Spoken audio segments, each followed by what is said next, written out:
Welcome to today's edition of 3 Minute Halacha.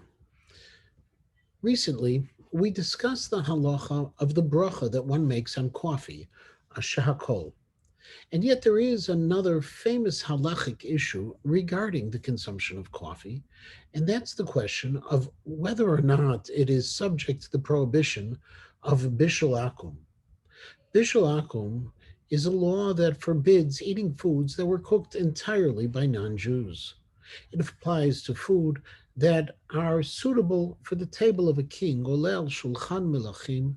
In other words, they're significant or a part of significant meals, and also foods that are not eaten raw.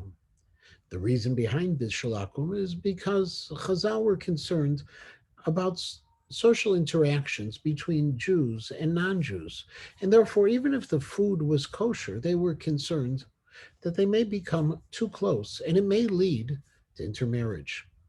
There is a lot of discussion among the poskim about whether coffee is subject to the restrictions of Bishul Akum. Coffee is a drink that is used at significant meals, and it's made by cooking water together with coffee grounds or beans, which ultimately aren't eaten raw. Therefore, it would seem to be subject to the prohibition of Bishul Akum if prepared by a non-Jew.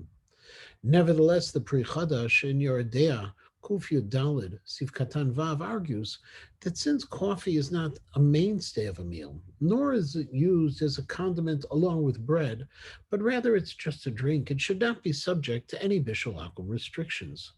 The Chochmat Adam in Samach Vav Yudalid also notes that the primary ingredient of coffee is actually water, and water is something that is consumed raw. It's argued, therefore, that since coffee is a drink that's primarily water, it should be permissible to drink coffee prepared by a non-Jew because it should not be subject to the laws of Bishul Akum.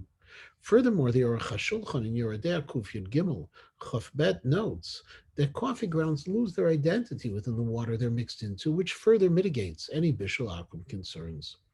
There is even one further ground to be more lenient about coffee, and that is people typically, when they get a cup of coffee, will add either sweetener or milk to their own coffee.